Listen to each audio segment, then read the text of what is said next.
Hello students. पिछला हमारा जो वीडियो सेशन था वहाँ तक हमने यूनिट फर्स्ट कंप्लीट कर लिया है। ठीक है, आज हम जो है यूनिट सेकंड शुरू करेंगे। ठीक है, हम उसके सारे न्यूमेरिकल्स जितने भी रिक्वायर्ड उसके न्यूमेरिकल्स हैं, जो जो इम्पॉर्टेंट है, जो जो एग्ज़ाम में पूछे जाते हैं, और हर टॉपिक से रिलेटेड हम कर चुके हैं। ठीक है, अब देखें आप यूनिट सेकंड, और इसमें हम पढ़ेंगे श्रोडिंगर इक्वेशन। इस वाली जो यूनिट है आपकी, ये वाली जो यूनिट सेकंड है, इसके भी इसके आपके दो सेक्शन हैं। ठीक है, फर्स्ट है आपका जिसमें हम श्रोडिंगर इक्वेशन को पढ़ेंगे, है ना। टाइम डिपेंडेंट श्रोडिंगर इक्वेशन क्या होती है, टाइम इंडिपेंडेंट श्रोडिंगर इक्वेशन क्या होती है। ठीक है, इसके अलावा साई पढ़ेंगे, फंक्शन साई, है ना। फंक्शन साई के बारे में पढ़ेंगे, और इसका जो स्क्वायर है, फंक्शन का ही स्क्वायर, मॉड साई स्क्वायर, यानी कि ये क्या है, this is the probability of any particle.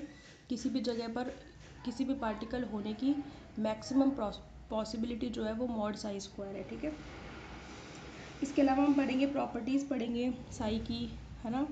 इसके अलावा हम पढ़ेंगे ऑब्जर्वेबल मेजरमेंट, और इसके अलावा हम पढ़ेंगे प्रोबेबिलिटी करंट डेंसिटी। ठीक है, यानी कि यूनिट सेकंड के जो फर्स्ट जो सेक्शन है उसमें हम रिलेटेड टू श्रोडिंगर इक्वेशन जो टर्मिनोलॉजी है वो सारी कंप्लीट करेंगे। ठीक है, इसके बाद जो सेकंड इसकी जो सेक्शन होगा उसमें हम फिर श्रोडिंगर इक्वेशन को क्या करेंगे, अलग अलग केसेस के लिए सॉल्व करेंगे। जैसे वन डायमेंशनल बॉक्स है, यानी कि एक पर्टिकुलर बॉक्स है वन डायमेंशन का, उसमें कोई इलेक्ट्रॉन है या कोई एनी अदर पार्टिकल है, वो जीरो से ए की इस बाउंड्री के अंदर मूव कर रहा है, तो उसकी एनर्जी कितनी होगी।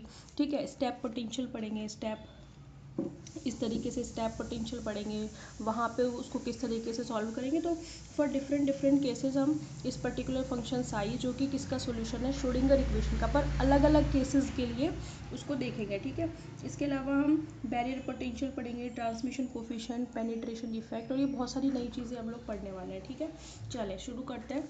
श्रोडिंगर इक्वेशन एक्चुअली हुआ क्या, हालांकि आपने नाम भी सुना होगा केमिस्ट्री में भी, इसके अलावा भी हम लास्ट यूनिट में भी इसका डिस्कशन कर चुके हैं। तो सबसे पहले हम इसमें देख लेते हैं वन डायमेंशनल श्रोडिंगर इक्वेशन। ठीक है,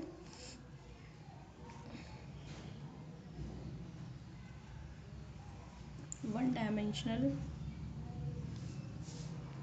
श्रोडिंगर इक्वेशन, क्योंकि इसमें 3 डायमेंशन भी होती है।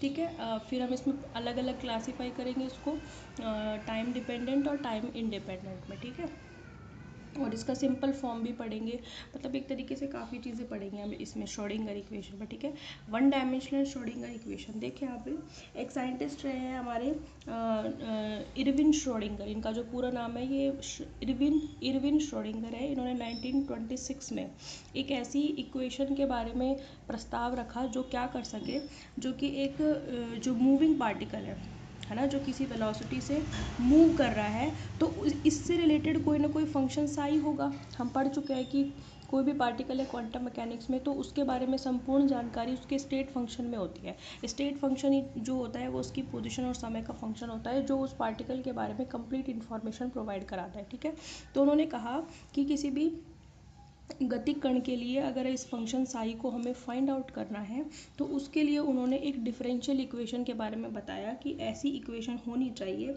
जो उसके बारे में पार्टिकल की जो डायनेमिकल नेचर है उससे रिलेटेड जो उसका स्टेट फंक्शन है उसको बता सके। ठीक है, तो उसके लिए उन्होंने एक इक्वेशन दी जिसे हम किस नाम से जानते हैं, श्रोडिंगर इक्वेशन के नाम से जानते हैं। ठीक है, ये एक डिफरेंशियल इक्वेशन है। ठीक है, हालांकि जो श्रोडिंगर इक्वेशन है उसे कभी भी डिराइव नहीं किया जा सकता। ठीक है, एक तरीके से जो श्रोडिंगर इक्वेशन है वो एक पोस्टुलेट है। पोस्टुलेट है मतलब ये एक थ्योरेटिकल है ना, इसको अपन कभी डिराइव नहीं कर सकते।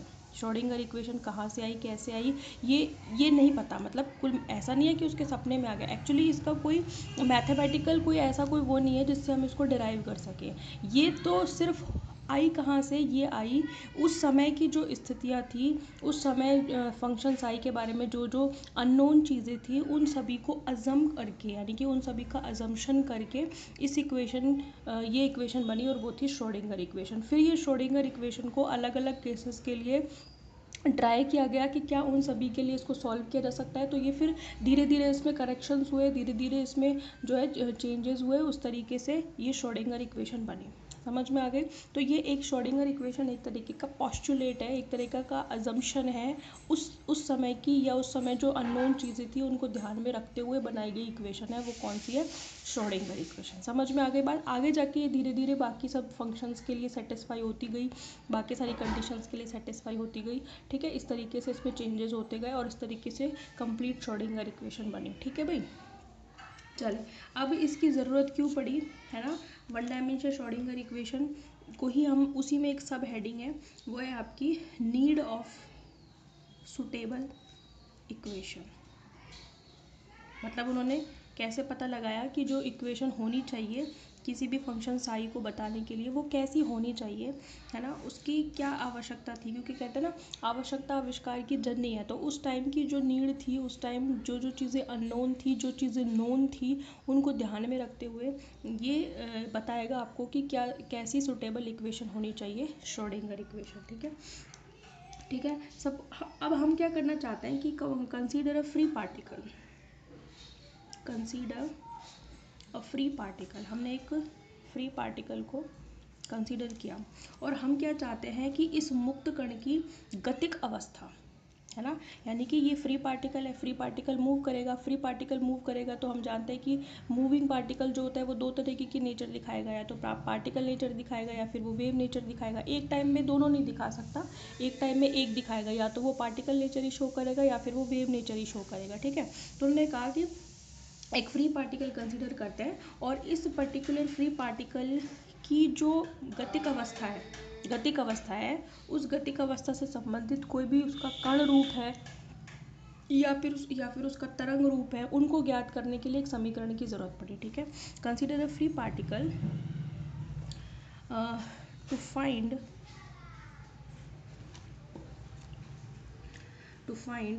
द पार्टिकल नेचर और wave nature associated with the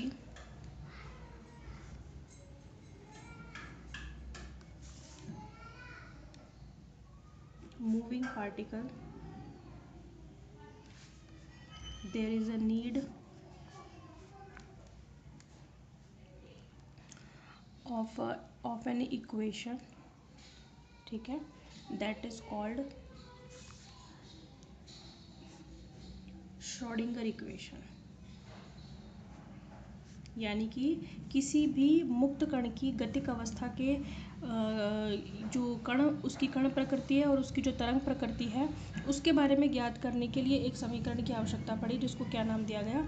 Schrodinger equation नाम दिया गया। ठीक है, अब हमने इसमें कंसीडर कर लिया, consider the function is, function मतलब wave function associated with the moving particle, associated with the moving particle is psi xt।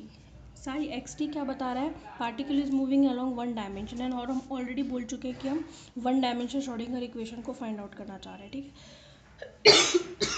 तो हमने कंसीडर कर लिया particle is moving along x direction and the wave function associated with this particle is psi x T. ठीक है भाई, अब हम ये मान के चल रहे हैं कि इस पार्टिकल का जो मोमेंटम है वो निश्चित है। मैं क्या बोल रही हूँ, ध्यान करना, हमने हाइजेनबर्ग अनसर्टेनिटी प्रिंसिपल पढ़ा हुआ है। हाइजेनबर्ग अनसर्टेनिटी प्रिंसिपल क्या कहता है? वो ये कहता है कि किसी भी कण के लिए एक ही समय पर उसके संवेग और उसकी जो स्थिति है उसका एक ही दिशा में 100% एक्यूरेसी से उसको फाइंड आउट नहीं किया जा सकता। मतलब एक ही टाइम में दोनों को नहीं कर सकते, एक ही डायरेक्शन में। यानी कि हम पोजीशन को कर सकते हैं एक्स में, तो हम मोमेंटम को वाई में फाइंड आउट कर सकते हैं, लेकिन पोजीशन और मोमेंटम को अलोंग एक ही डायरेक्शन एक ही टाइम पर फाइंड आउट नहीं कर सकते अकॉर्डिंग टू हाइजेनबर्ग। तो हम ये मान के चल रहे हैं कि पार्टिकल है that is moving along x direction and the wave function associated with this particle is psi x t and the momentum of the particle is certain, यानी कि वो निश्चित है। ठीक है, consider let momentum of the particle is certain, यानी कि ये निश्चित है, या हम ऐसे भी कह सकते हैं कि delta p x is equals to zero. Delta p x क्या है? This is the uncertainty in the momentum along x axis of this particle. हम कह रहे हैं कि पार्टिकल में कोई अनिश्चितता नहीं है, ठीक है, हम कह रहे हैं कि वो निश्चित है। दैट मीन्स कि उसमें जो डेल्टा पी एक्स है, यानी कि मोमेंटम में एक्स एक्सिस के अलोंग जो अनिश्चितता है वो ज़ीरो है। समझ में आ गई? तो पी एक्स जो है वो तो निश्चित है, लेकिन जो एक्स है वो निश्चित नहीं है, ठीक है। But the position of the particle is not certain, है ना। दैट मीन्स हम ये कह सकते हैं कि इसमें जो अनिश्चितता है, मतलब इसमें ये निश्चित नहीं है का मतलब ये है कि हम इसका निर्धारण नहीं कर सकते, हम इसको ज्ञात नहीं कर सकते। हम दो चीज़ें कह रहे हैं, या तो हम मोमेंटम को तो हम कंप्लीटली फाइंड आउट कर सकते हैं, है ना, यानी कि उसमें कोई अनिश्चितता नहीं है, लेकिन हम स्थिति का निर्धारण नहीं कर सकते। इसका मतलब क्या है कि इसमें अनिश्चितता इन्फिनिटी है। बात समझ में आ रही है मैं क्या बोल रही हूँ? ठीक है। तो पोजीशन जो मोमेंटम है, मोमेंटम में तो कोई अनिश्चितता नहीं है, यानी कि उसमें अनिश्चितता ज़ीरो है, लेकिन सारी की सारी अनिश्चितता किस में है? पोजीशन में, यानी कि पोजीशन को हम फाइंड आउट नहीं कर सकते, ठीक है। तो डी ब्रॉगली ने हमें एक बात बताई थी।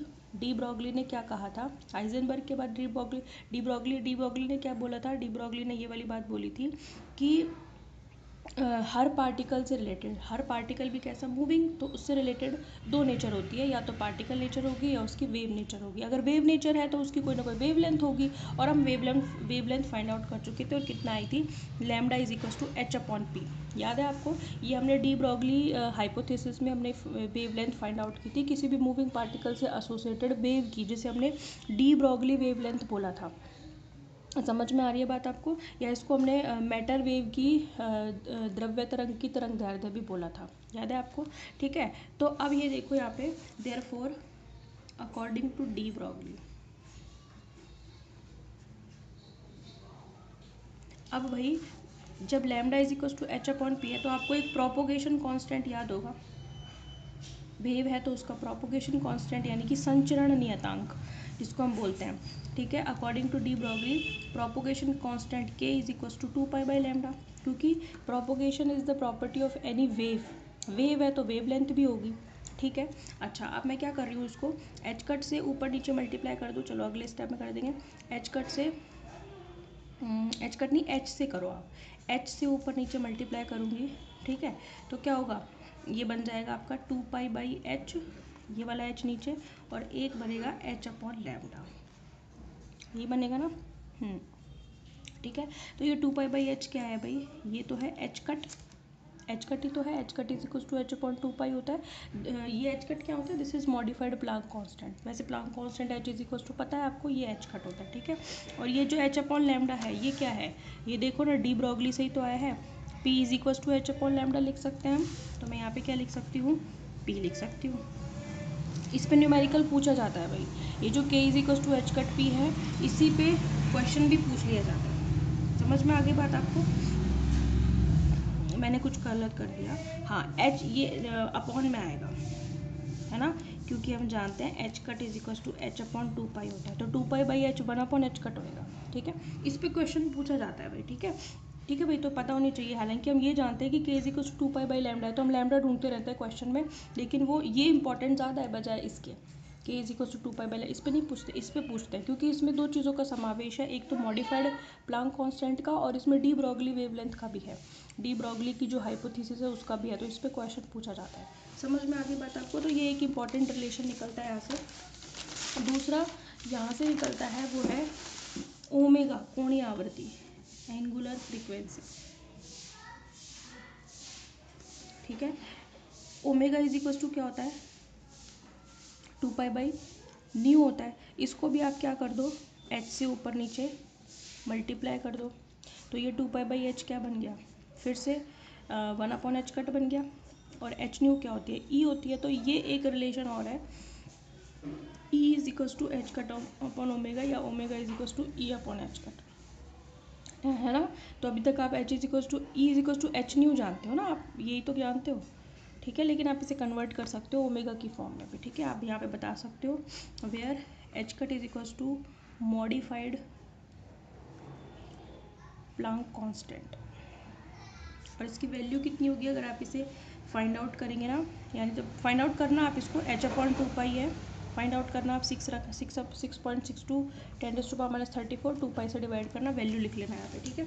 और जो इसकी यूनिट होगी वो तो वही होगी जूल इंटू सेकेंड ही, क्योंकि h की यूनिट जूल इंटू सेकेंड है, 2 की कोई यूनिट नहीं है, ठीक है। तो अब जो मेरा पार्टिकल है वो मूव कर रहा है अलोंग पॉजिटिव एक्स डायरेक्शन। तो उन्होंने कहा कि ये जो भी पार्टिकल होगा ये किस नेचर का होगा, उन्होंने उसकी नेचर का अंदाज़ा लगाया इन सब सिचुएशन को देखकर। उन्होंने कहा there must be a wave function psi xt that will be uh, mixture of cos kx minus omega T. मतलब वेव है तो उसका जो सॉल्यूशन आता है वो ऐसे ही आता है, या तो कॉस में आएगा या फिर साइन में आएगा या फिर एक्सपोनेंशियल में आएगा। ये ओमेगा टी है, एक्सपोनेंशियल ई की पावर माइनस जे के एक्स माइनस ओमेगा टी, या फिर ई की पावर जे प्लस में के एक्स माइनस ओमेगा टी, या तो पॉजिटिव नेचर होगी या नेगेटिव। तो इस तरीके से उन्होंने कहा कि जो फंक्शन साई है वो ऐसा इस नेचर का होना चाहिए, या तो कॉस होना चाहिए या साइन होना चाहिए, या मतलब पार्टिकल या तो ऐसे मूव करना चाहिए या पार्टिकल ऐसे मूव करना चाहिए। ये कॉस का है, ये साइन का है, इसी से एक्सपोनेंशियल के बनते हैं इन दोनों के कॉम्बिनेशन से, ठीक है। तो इस तरीके से श्रोडिंगर इक्वेशन का अंदाज़ा लगा। कल हम पढ़ेंगे इसके आगे का पूरा कंप्लीट करेंगे कि जो तरंग फलन है उसमें क्या क्या विशेषता होनी चाहिए related to the Schrodinger equation का जो वेव फंक्शन है। और उसके बाद हम 3D श्रोडिंगर इक्वेशन देखेंगे और फिर टाइम डिपेंडेंट और इंडिपेंडेंट में करेंगे, ठीक है। Okay, thank you.